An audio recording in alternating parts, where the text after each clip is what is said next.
Bonjour et bienvenue dans la deuxième partie de l'émission consacrée aux élections au conseil d'administration. Je suis accompagné de deux membres de la liste de la Nouvelle Ère, Dimitri Zavozik, candidat pour le premier collège, et Jean-Victor Roux, candidat pour le troisième collège. Bonjour. Bonjour. Merci de nous avoir invités. Alors, la première question concerne la composition de votre liste. Rappelez-nous déjà qui compose votre liste, pourquoi les avoir choisis, et aussi la signification du nom de la liste. Alors, je vais commencer par moi. Je suis tête de liste dans le premier collège, donc ça concerne les premières années et les deuxièmes années. Donc, je suis tête de liste. Ensuite, en deuxième, c'est Justine Van Minden, donc une première année. Il faut savoir que le première année est toujours premier ou deuxième. Et ensuite, c'est Alain Marie qui est deuxième année et qui se présente avec moi. Pour le troisième collège? Alors de mon côté, pour le troisième collège, donc, qui est un collège un petit peu particulier parce qu'il regroupe les étudiants de master, les étudiants du CPAG, donc des différentes prépas administratives, et de toutes les autres personnes inscrites à l'IEP, qui ne sont pas dans la formation initiale. Donc ça fait à peu près 697 personnes de mémoire. Donc pour essayer de représenter tout ça, donc il y a d'abord moi-même en tête de liste.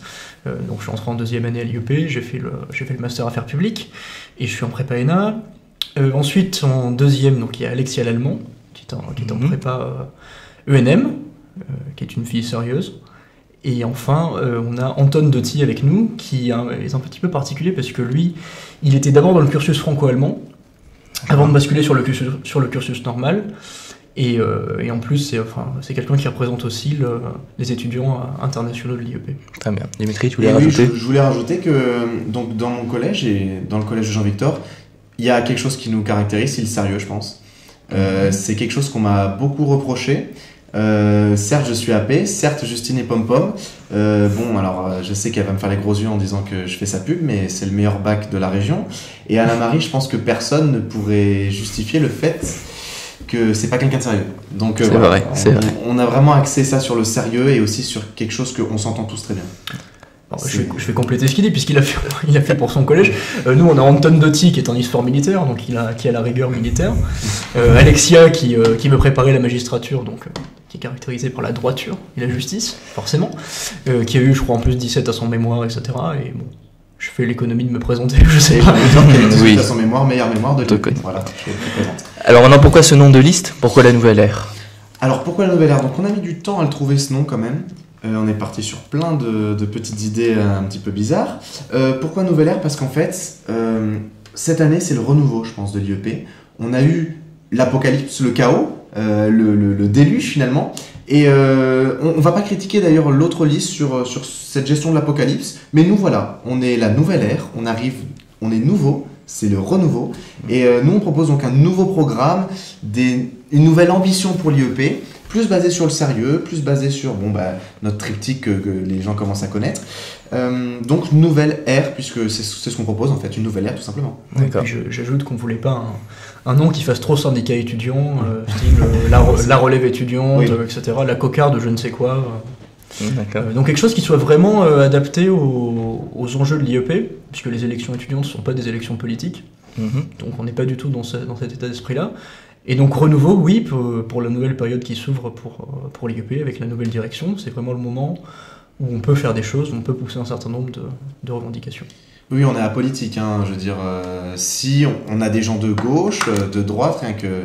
Sur le plateau là, on a l'exemple même qu'on est apolitique, puisque voilà, on a des gens de gauche, de droite, on a créé le programme tous ensemble. Je pense que c'est stupide de voir l'élection du CA comme une élection politique, et donc c'est ce qu'on a voulu transmettre dans notre liste, vraiment en cherchant tous les horizons, pas l'extrême droite malheureusement. On essaie de faire la prochaine fois. Alors maintenant, en ce qui concerne votre programme, est-ce que vous pouvez nous le résumer brièvement en 3 points? En 3 points, là c'est... La question est magique, puisque on a essayé de se baser sur une triptyque.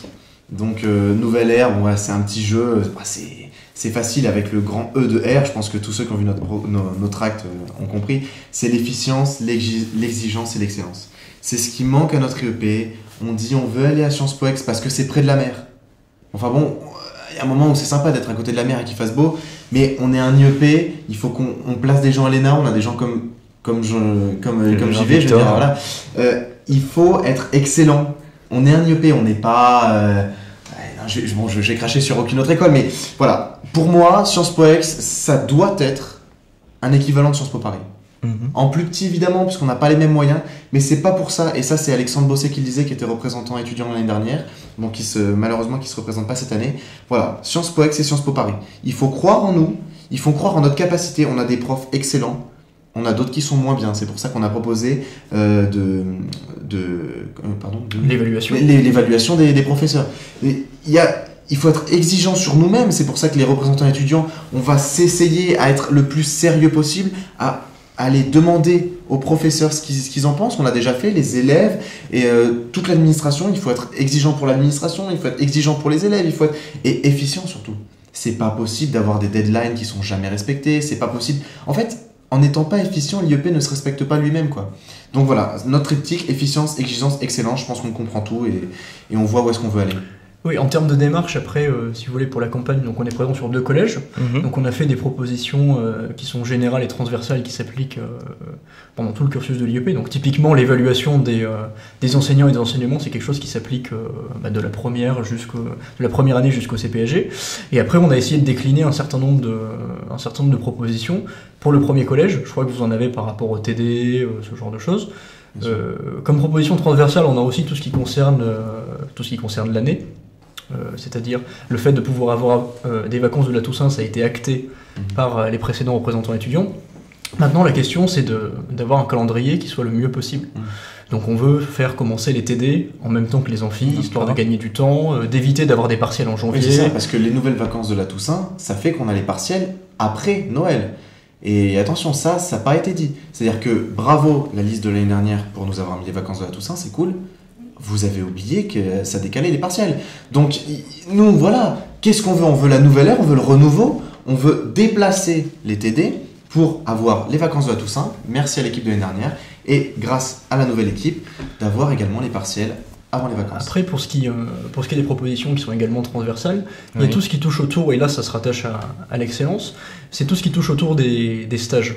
On veut vraiment que les gens se mettent dans une optique professionnelle, dès la première année si possible, avec un stage dont les contours restent à définir. On veut valoriser les stages facultatifs, et ça passe aussi par une meilleure association avec l'association des diplômés, pour avoir un véritable réseau, une véritable base de données pour les gens qui ont fait des stages, qui puissent favoriser leur insertion professionnelle dès le début. On veut reconnaître les stages en leur mettant une mention sur le diplôme, dans la même verve, si vous voulez, que la mention associative. Et on veut restaurer un petit peu, si vous voulez, redonner les lettres de noblesse aux grandes épreuves de l'IEP. Donc le mémoire, donc le grand oral. On veut mieux les espacer, histoire que le grand oral ne soit pas révisé au dernier moment en 2 semaines, et que le mémoire aussi soit choisi plus tôt, corresponde mieux à ce que veulent faire les étudiants et à ce qu'on pourra leur demander dans la vie professionnelle. Dimitri ? Ce que je voudrais rajouter sur les diplômés, c'est quelque chose qu'on n'a pas mis dans le programme, parce que nous, dans le programme, c'est un peu notre spécificité, on a mis uniquement des choses plausibles, faisables. Mais moi, j'ai un grand rêve, c'est que l'association des diplômés retrouve sa gloire d'antan et devienne vraiment une association utile. Parce que moi, par exemple, l'année dernière, j'ai cherché un stage et j'ai galéré, parce que les anciens diplômés, ils sont pas là. Moi, ce que je veux, c'est qu'on fasse une association des anciens diplômés sur tous les IEP de province. Alors, on l'a pas mis dans le programme parce que ça va être très compliqué, mais moi, j'ai envie de passer mon année, si je suis élu OCA, à gérer ce truc. Peut-être que j'y arriverai pas, mais en tout cas, j'aurais donné mon corps à ça, parce que j'ai envie qu'on ait un cahier, où quand on a envie d'avoir un stage, on ouvre le cahier, on dit j'ai envie d'avoir un stage à Total, hop, j'ai 10 clampins qui bossent à Total et qui vont me donner leur stage. Comme aux Arts et Métiers, comme à Sciences Po Paris. Et avec l'ensemble des IEP, ça profitera à tous les élèves de tous les IEP, et ça nous profitera à nous, et on pourra avoir ces stages facultatifs qui sont vraiment nécessaires dans un cursus de sciences politiques. Mais cette volonté professionnelle, elle passe aussi par un certain nombre d'autres points qu'on a abordés, puisque tout se tient, notamment en matière d'exigence linguistique. C'est-à-dire qu'on veut vraiment que l'anglais à l'IEP soit pas simplement une langue étrangère. On a vraiment envie que ce soit des groupes de niveau qui soient mis en place dès la première année pour que les étudiants puissent progresser. On veut que les cours optionnels en 2e année soient vraiment revus, pour que ce soit des gens qui soient vraiment compétents, éventuellement des profs invités qui puissent donner les cours en anglais. Donc voilà, on a vraiment envie, et ça c'est quelque chose qui qui va également de la première à la dernière année. On a vraiment envie que l'anglais soit quelque chose de mise en valeur à l'IEP. Et la dernière intervention. Et la LV3, bon ça c'est quelque chose qui a été promis l'année dernière, donc comme est prise en amphi. La LV3 c'est quelque chose d'indispensable. Alors en ce moment effectivement on peut prendre une LV3 si on arrive à se débrouiller avec nos cours et tout ça, mais c'est trop bordélique. Je veux dire, c'est pas compliqué d'avoir une LV3, on change, ça c'est un programme informatique, ça prend 10 secondes, c'est une décision administrative, c'est réglé. Ok, il y aura quelques surcoûts, mais franchement, c'est pas beaucoup. Donc la LV3, on va le faire, on doit le faire, et franchement, c'est vraiment un axe, quoi. Vraiment utile. Dernière question, si vous deviez résumer l'état d'esprit de votre liste en un mot, lequel ce serait ? Bah, on l'a déjà dit, je pense que c'est le renouveau. Alors, pourquoi le renouveau ? Parce que, donc moi, j'ai cette idée de liste depuis l'année dernière, puisque, en fait, et je suis allé voir Jean-Victor au début de l'année, pour monter ça sur 2 collèges. On n'a pas monté sur le 2e collège, parce qu'on n'a pas trouvé les gens qui correspondaient justement à cette idée de renouveau. C'est-à-dire, le renouveau, il ne critique pas ce qui a été fait avant. On dit, voilà, c'est acté. Oui. Cependant, maintenant, on a vraiment réfléchi, on a construit un programme sérieux. Je pense que c'est le mot, c'est sérieux.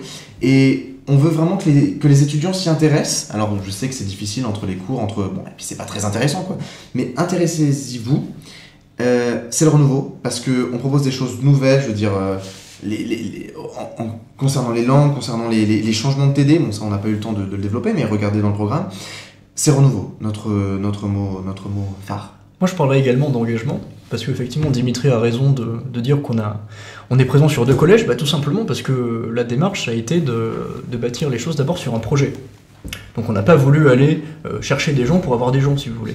Je veux dire, ce qui compte dans une campagne pour les élections étudiantes à l'IEP, surtout dans ce contexte, c'est de pouvoir faire avancer des idées et pas d'être présent sur les 3 collèges, etc. Vous savez, bon, nous, on n'est pas sortants, on n'a jamais été élu étudiant, on commence à avoir une petite expérience chacun dans nos domaines, on a des profils très différents, et on pense que c'est ce qui fait notre force, et c'est ce que nous allons apporter à l'IEP. Très bien, merci d'avoir accepté cette interview. Merci de nous avoir Bonne chance pour la suite de votre campagne, et surtout, n'oubliez pas d'aller voter jeudi et vendredi.